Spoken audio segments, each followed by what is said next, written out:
Moving abroad is not just a practical decision. Even if the move is exciting and wanted, it can still involve grief, identity shifts, loss of routine, distance from family and friends, and the uncomfortable question of whether you are moving towards something or if you're mostly trying to run away from something. This is not a negative video. It's a video to make you think about why. This isn't meant to scare anyone away from moving abroad. It's just a more honest way to look at the size of the decision, because it's a huge decision. You're moving out of country. Most people planning to move abroad focus on visible checklists: the money, the budget, the housing, the fun things to do, the top 10 sightseeing places, the healthcare, the banking, the flights, the hotels, and all of that matters. But there's another side of the move that people don't talk that much about, and that's the emotional logistics. What are you leaving behind? What version of your current life are you ending? Are you moving towards something new? Or are you trying to get away from something old? This is a question for you, and you need to answer it. You may not need to answer it out loud, but a move can look organized from the outside and still feel very complicated inside. You can have the budget, the housing plan, the healthcare, the flights, the research, the checklists.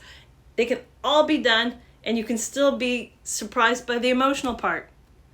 A new place doesn't automatically give you friends or routines, belongings, or support system, or a new identity. It doesn't automatically solve your relationship stresses, or family obligations, or your healthcare concerns, the loneliness, or your money and anxiety, or the parts of life that were hard before you left. That doesn't mean that moving abroad is a bad idea, though. It means the practical plan and the emotional plan both matter. I myself am in the middle of currently trying to sell my California house to help fund this lifestyle. And I did not spend any of my 56 years assuming I would someday leave the US or the life I built with my husband of more than 30 years. That shift started a couple of years ago when he was diagnosed with cancer and went through chemo and radiation. During the long stretch of waiting for his body to recover enough for the next round of analysis, we took a 2-month bucket list trip to Southeast Asia. It was wonderful. Oh my God, I had the best time. And on the very last night, I cried all night. My husband had to coax me onto the plane home. I still think of it as the world's saddest escalator, that long, slow ride up the departure escalator at Suvarnabhumi Airport in Thailand. And there's a lot of videos on that. I did not want to go home. It was so hard. One of the most important things to understand before moving abroad is your real why. Why are you moving? The where matters, but the why matters more. If the why is clear, then the where becomes easier to evaluate. If the why is confused, every country can start to look like a possible escape hatch. And one of the ways to test that is to ask yourself, if your current problems disappeared tomorrow, would you still want to move? That question does not mean your problems are not real. It just helps separates what are you moving toward and from, and what are you trying to get away from. What are you moving toward, and what are you trying to get away from? Some people moving toward a slower life, better climate, lower pressure, more travel, better costs, structure, a stronger sense of adventure, or a place that just fits their next chapter.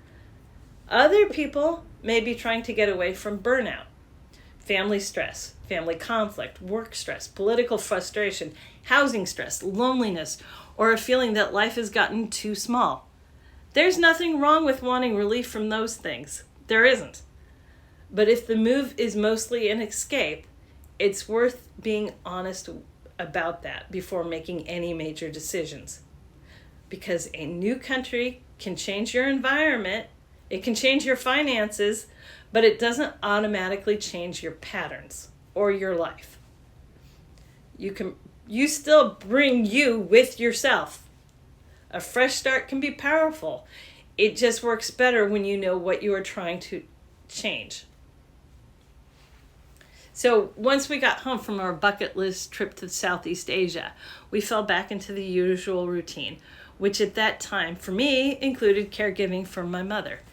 And like a lot of people with a new obsession, my husband and I watched a lot of YouTube videos about how to move to Thailand. Then we started looking at property sites and our finances and booked tickets, and we took what was supposed to be an introductory trip about the idea of living elsewhere, and it turned into being a property buying trip. And now, in a strange way, I feel rich. Right now I have 2 properties, but that responsibility has made me more budget focused, not less. For me, having money means I need a budget. Not having money means I don't need to budget. That may not be true for you, but that's how it feels to me. And that's where the place you live becomes more than just the practical question. For homeowners, that may be the house. For renters, it may be the apartment, the neighborhood, the lease, the routines, the life they have built around that place. Either way, the emotional part can be complicated. A house is not just an asset. It's where a lot of your life happened. Same with an apartment. A lot of your life happens there. That's why the decision to sell, rent, keep, or downsize can feel much bigger than a spreadsheet. The money matters. It matters a lot. The timing matters. But the history in your home matters too. Moving abroad often means trading a known life for an unknown future. The known life may not be perfect. It may be the life you are ready to leave, but it is familiar. You can sleep on familiar. You know the streets, you know the systems, you know the people, the shortcuts, the routines, and the part of yourself who lived there. The new life may be better, but at first it's still unknown. That is the part of the cost of the dream. It's not the reason to go. It's the cost of the dream. Is it a reason to respect the size of the decision and come up with a plan, and then more plans? Most of us do not just pack a suitcase and leave. We have to have a plan. Once we knew we had a second property in Southeast Asia, we started fixing up our California house to sell.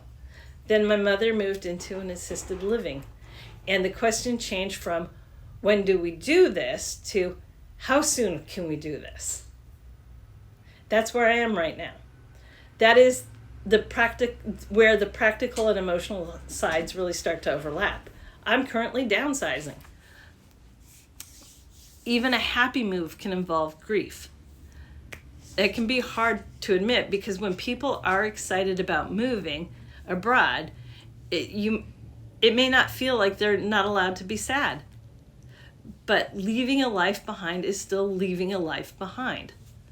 You may be saying goodbye to the house, to the neighborhood, to family and friends, familiar routines, holidays, local places, your favorite grocery store, your doctor, your dentist, your hair person, your vet, your handyman, your community, or just that sense of you that you know how everything works. That loss can be real, even if the next chapter is good. There can also be an identity shift that catches people off guard. Who are you when you are no longer the job title? Who are you when you are not the person everyone calls for the same role, the same routine, the same family function, the same professional identity, or the same place in the community? Who are you? For retirees, semi-retirees, homeowners, business owners, caregivers, and people living long careers, that can be a bigger than expected question.